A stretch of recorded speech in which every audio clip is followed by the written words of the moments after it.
So my name's David, I'm the Training and Development Manager at If You Care Share. My lovely colleague Matthew was on the panel earlier on who gave you a bit of background to the charity, but I'll just tell you a little bit more. So again, we were started by a family who lost their oldest son. At that time, the police arrived, established a crime hadn't been committed, left, and a file was prepared for the coroner, and that was it.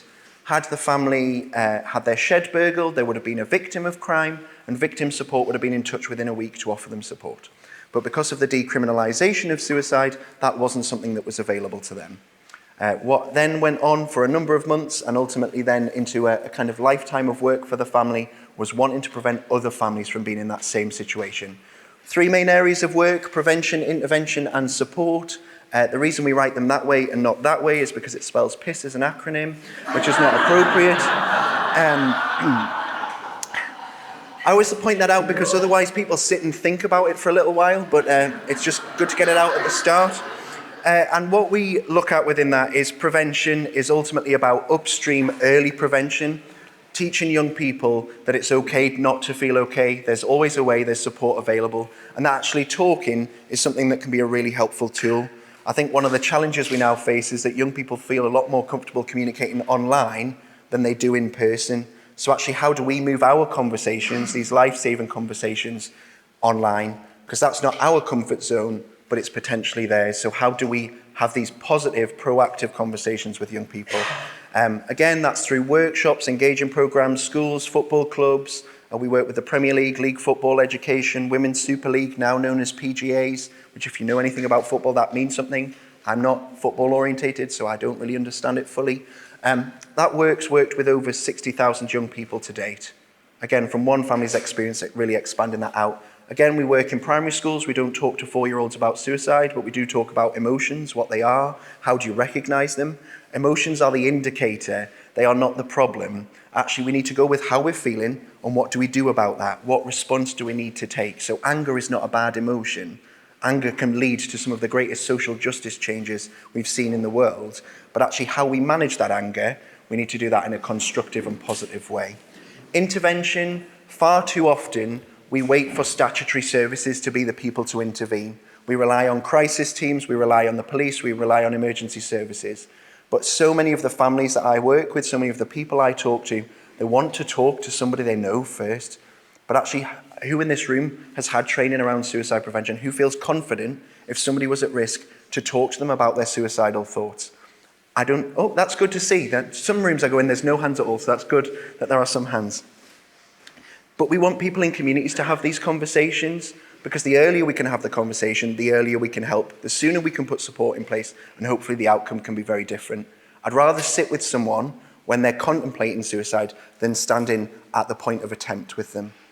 I know which one is a safer space for me to be in, and I certainly know that's the case for them as well. Our intervention programs, we've worked with the police, we've worked with HMRC, we've worked with community organisations. Anybody who's willing to work with us, we'd be keen to work with you. That's not an area that is funded currently, so it is something that we ask people to fund themselves where possible, and we do occasionally secure funding for that. And finally, we have our support services, which were initially set up to support people bereaved by suicide, but increasingly we're getting families coming in saying, you can help me when my loved one's not here, but I'm really struggling right now to keep this person here and you can't help us. So we had a kind of secret referral pathway in our organisation that was called the charity. It was when no other funding pot worked or no other thing worked, and we would take those referrals.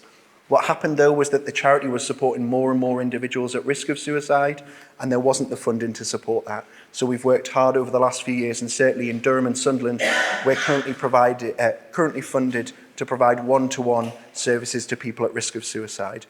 Referrals can be taken online or over the phone, and again, that support can move to face-to-face where needed. We've worked with over 4,500 individuals to date in our support services.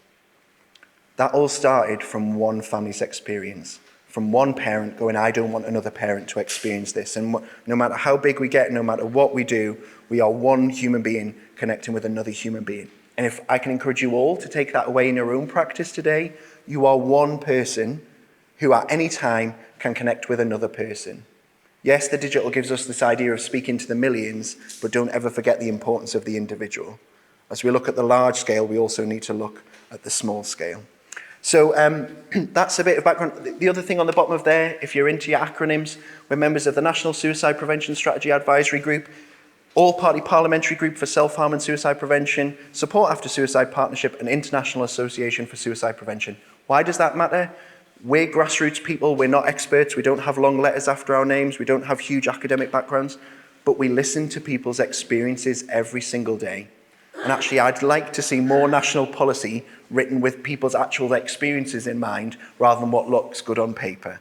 So we take the experiences we have and the voice we have as a collective to try to challenge and shape national policy to actually make a difference to people on the ground. Because we all know in our own organisations, policies are great in theory, but if they don't work in practice, what is the point of them? And I would apply the same to lots of national policy as well. And I won't get too political because we've already forayed into that earlier today. A little bit of more background. For those of you who don't know, although I think anybody working in this field, it would be hard not to know this now, suicide is the leading cause of death amongst young people in this country. That applies to both men and women. Again, I don't particularly like using a gendered approach, but still we have a gendered approach in our statistics and how we record things, so that's why we have statistics in that way. What we have seen in the last few years is an increase in female rates of suicide. Part of that is to do with change in methodology, change in usage, ways of attempting, and again, just it's not necessarily that then male rates have slowed down, it's just that female rates have caught up. In this particular area, the North East has one of the highest suicide rates in the country. We generally compete with the North West for that title. County Durham and Blackpool are top of the leaderboard most years for suicide rates. Not the leaderboard you want to be top of. But actually what that does mean at grassroots level is some amazing organisations really working hard and tirelessly and working together to try to bring those statistics down. Again, one of the things when we're exploring suicidal thought is understanding that it exists on this spectrum from ideation to intent. So somebody can be thinking about suicide, be contemplating whether life is worth living, whether it's worth being here at all, and have no plans whatsoever to take their own life. Actually, the most kind of lethal combination, if I can be as blunt with my language, is when we have ideation and intention coming together. I have the thoughts of suicide and I have a plan and I intend to do it. So in any of your conversations, in any of your interventions, it's about exploring the suicidal thought and then exploring the intent. Is there intent there? Is there an immediate risk? Is it an urgent risk? One of the things that I would say in a professional context is never make a judgment of whether you think something will work or not. I've met far too many professionals, more so in statutory services, I have to admit, who go, oh, well, that won't work. You know, you'll end up in A&E, you might be ill for a few days, but that won't kill you. So you might be happy with that risk level. I'm personally not happy to take that risk because you never quite know how it might work. So I'd rather go, if that's the plan you've got, what do we need to do to manage that plan and manage it safely so that isn't where we end up going in the end. Again, this is kind of one of the more broader statistics, the broader stats that we've got around, and again, more pertinent today with what we're talking about, but 1.2 million internet searches around ways to take your own life every month. And we were talking over dinner about this last night, and one of the things I shared is that with an individual I'm working with who might be suicidal, I'll explore someone's reasons to die and I'll explore their reasons to live. But when you go to a Google search, you don't usually put those two things in together, do you? So you get one side of the argument, you get one perspective. And again, from the conversations we've had around algorithms, you then get that confirmatory bias. I'm only going to see what I want to see, not necessarily what I need to see in that moment. I'm not about shutting the internet down, although I know in some ways that would be good. I'm not about necessarily eradicating some of these conversations from online. They are always going to exist. What we need to do is offer alternatives alongside. So when somebody searches for that information, when they search that question, they're being signposted to helpful resources, not just harmful ones. They're being shown other sources of support and insight, not just the ones that are advocating for them to do what they're planning to do. In terms of then some broader understanding, again, looking specifically at young people, there is a study, it's very small writing and it's not the best font in here for you to be able to see, but this study is is new, but the data is old in recent times. One of the challenges with suicide is that it is only decided it's a suicide at inquest by the coroner. That can be a very prolonged process. So again, deaths that happened last year, the inquest might not still have happened for that. We've had some families not have an inquest until nearly 4 years after their loved ones died. So that statistic, that recording, isn't noted until that point. Again, up until 6 or 7 years ago now, I think it was, there was, in this country under the age of 15, you couldn't take your own life. There was no statistics around it because you weren't deemed to have the capacity to do that. But we know from the stories that have already been shared today that there are young people under the age of 15 who are experiencing that thought. The guidance has now changed and we do get deaths recorded age 10 to 15. But one of the studies that's most helpful in this is this particular study, which looks at the deaths between 2014 and 16. I have no doubt in the very near future that this will be revisited on the data for 2016 to 19, like 2017 to 2020, that 3-year process, and this is being managed partly through the National Confidential Inquiry into Self-Harm and Suicide by Patients with Mental Ill Health, if I get that right. University of Manchester, NCISH is what you need to look up if you want to look at that in more detail. Again, this is only what is reported. So this is only when we've got to inquest and from the inquest data that we have where online behaviours have been referenced. So this is where we only definitely know. And in a moment, I'm going to share with you a couple of stories of families we've supported where we don't necessarily think at inquest the data is necessarily there to show this. So this is the tip of the iceberg. This is the bare minimum we know of. We know it's much more likely to be higher than that. Again, interesting that we see this is more common in girls than boys. And again, those identifying as LGBT. So again, if you're working services, some of those broader diversity questions are really, really important because some of these protected characteristics actually put them at greater risk for around some of these things. Again, what you see is searching was the first thing. So I go to Google or your search engine of choice and I look for ways to do it. That's the first thing that people do. Then the second most common thing is then posting about their thoughts and ideations online. So again, the posts that we might see on Instagram or other social media, videos on TikTok or other places, then are the next kind of main area of concern. Interesting, again, when working with the young people that you do, potentially, self-harm, bereavement, especially if they've been bereaved by suicide. How regularly do you know whether a young person's been bereaved by suicide? Is it part of your general risk assessment questions? Probably not, but those bereaved by suicide are at greater risk of dying by suicide. So I would recommend it as a risk question. Social isolation and mental and physical ill health. Again, this is data for 2014 and 16. This is pre-pandemic. Things like social isolation and all of those issues are just only going to be ramped up in the last couple of years. And again, a number of those were being bullied online. And again, this was often more in girls than in boys. And again, the bullying wasn't solely online. And I think there's been a couple of those questions as we've gone throughout today of, is it just about what's happening? Is it online that's the problem, or is it a combination or culmination of multiple things? I was one of those children that grew up where if I didn't like somebody, my mum would go to the front door and say, they're not playing out today, sorry, and shut the door. Kids these days don't have that protection. And actually, if they're not online, if they're not engaged in this stuff, then where is their community? They don't have that same ability to have somebody to step in and say, not today, thank you very much. I want to share with you a couple of families' experiences. And I've got consent from both the families, and actually, I'm going to get a little bit emotional. So it's a privilege to have Alex's mum with us today in the room. So if you want to be convinced by this, don't listen to what I say. Have a chat with Alex's mum when you get a chance, and she can tell you more. And she's wearing a lovely orange today, which is one of my favourite colours as well. And I didn't tell her to wear it, but these are two young people. You can see there, Charlie Ann died at the age of 12. Alex died at just before he would have turned 24. Charlie Ann was being bullied online, predominantly through TikTok, but in a number of different ways.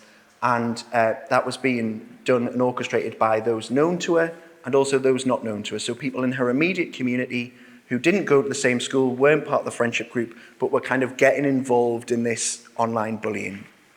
One individual went so far as to post her mobile number online and tell people to send hate to this message, to this number, because they were such a horrible person. Charlie was 12. The school recommended that Charlie walked a different route home from school, and she took her lunchtime at a different time of day. Charlie was the victim in that situation, but her behaviour was expected to change. When it got to inquest, there was no physical harm caused by these individuals, so there was no criminal case. To date, nobody has been prosecuted for their involvement in her death because they couldn't prove that they had caused her physical harm. Those young people have gone on to continue to use social media in a harmful way to incite that action in others. I don't do this to say this is every young person's experience, but these things are happening. Sometimes parents do know, but more often than not, they don't. This behaviour is often closed down. It's on technology that might be beyond our own understanding or capabilities, and therefore we're trying to play catch up at all times with this. It's fast moving, it changes, it shifts. With the kind of conversation I had with Charlie, Charlie's mum couldn't be here today because she's having an operation. Charlie's dad is also somewhere halfway up Mount Kilimanjaro. He's doing a walk for us this week, and there are QR codes out there if you want to donate to his fundraising campaign. But she wants the law to change. She wants greater use of data prior to inquest, greater information around that, but she also wants people who are doing this or inciting this kind of action online to stop. So in Charlie's situation, it was somebody known to her, it was a group of people, it was that mob mentality. For Alex, it was potentially being in a place where you're looking for help in that moment or looking for answers and wanting to explore. And so Google is the place you go. That's where I go for all my information. So that's where you start. Search it online and see where we end up. What that ended up with was a pro-suicide site, a forum online where there are thousands of people across the global community who actively encourage people to take their own life. They can send you links to Amazon wish lists. They can tell you how to do it. They can tell you the most painless way to do it. They can say they'll message you right up until that moment. They'll be with you every step of the way. There'll be people posting that I'm planning to do it at this day and time.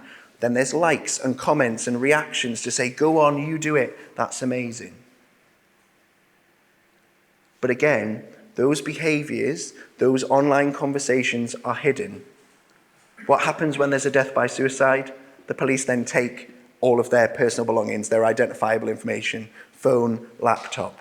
That's held to make sure that there's nothing on there. Actually, do we have the capability within those environments to really mine the data, to really find out what someone's habits have been online? Again, then, there is a window of 14 days at inquest, well, before inquest, where the coroner says to the family, are there any areas you want to explore? Is there anything you'd want to look at? Now, you might not have got your phone or the laptop back from that loved one at that point, and really as a bereaved family, is the thing you want to be doing, scrolling through all of their data online to try to find what's going on when you're trying to make sense of it all together? There needs to be greater investigation whenever these deaths occur around what has been happening prior to that, and the online is just as much of an indicator, if not more so in some of these cases, than what we see in day-to-day communities. Both of these young people died too soon. Both of their families in a world of tragedy that they will have to live with forever. But both of those families want to prevent other families from going through the same thing, and are willing to talk to anyone and everyone about this topic to see what we can do. So the online safety bill, all of the online harm stuff, how this all feeds in is really, really important. GDPR doesn't apply when somebody's dead, but wouldn't it be good to know some of this information while they were still here to help them with it? Can find out all sorts about somebody when they're no longer with us. So, I realise that's quite heavy for straight after lunch. In suicidal thinking, there are two key messages, hopelessness and helplessness. So what we want to do is try to promote hope and help in the positive way, not in the negative way that Alex encountered it. Help people to find hope. Again, the story and Owen's experience this morning, that voluntary kind of going, I don't want to be a part of this anymore, is amazing. Again, a natural instinct for anybody with that kind of caring instinct is to want to remove the cause of the pain, isn't it? We'll take you away from that. We'll delete the account. We'll block it, whatever. Actually, we know in terms of self-harm, removing methods of self-harm increases risk at that moment. We know that this isn't helpful necessarily, but actually to completely withdraw that could put somebody in an even more risky position. So again, working with the individual around safe usage online is important. Again, one of the things we've seen is these behaviours evolve and adapt very, very quickly. They do so quicker than we are able to keep up with, and technology kind of drives that fast advancement. And as soon as we shut one site down, another 10 pop up. As soon as one hashtag is removed from Instagram, another 5 reappear. I'm not necessarily advocating that we need to block these things, because I don't think that's what the answer is, because we can't block everything. We need to equip people in communities to have that critical thinking that not everything they read is true. Not everything they read is good, and not everything that they have is helpful. That's the kind of work that we need to be promoting. Encourage that critical thinking. But again, we encourage that through conversation, through real human interaction, not just online, because it's so hard to work through it. We're coming towards the end. 2 recommended services that I want to promote to you. One is the Hub of Hope, which you may be aware of, you may not. It's described as the Just Eat of mental health support. Really great way of thinking about it. You put your postcode in, you filter what you're looking for, it'll give you services in your area. So whatever area you're from, keep an eye out for Hub of Hope. Ripple, and I think is kind of similar to some of the work that you're doing, is around kind of trying to block things, or when things are coming up online that are potentially harmful, kind of flagging that to encourage people to access help. So again, another kind of great resource to look at. And I think this is where my technological understanding limits. Is it one of those things you add on to your browser? I don't know what the word is for that. A plugin maybe, or something like that, yeah, you do that and that helps. So I would recommend Ripple. And for those of you who are more tech savvy than me, look into that in more detail. Certainly something that some of our families have found helpful as well. The last thing I want to promote, and these are pretty generic 5 ways to emotional well-being, but I wonder what we think about them in relation to digital well-being. We've heard a lot about young people's usage of online stuff. I encourage that to be one of those things, but not all of those things. So yes, online might be the way you connect with friends who have a common interest or a shared interest in something. Fine, but that's also not the way to be active, to keep learning, to give to others, and to take notice. You need to develop all of those ways, and each of them independently. Again, it goes back to that. Again, lots of academics in the room who use very long words that I don't really get, but that idea, if our head's not full of social media, what else could it be full of?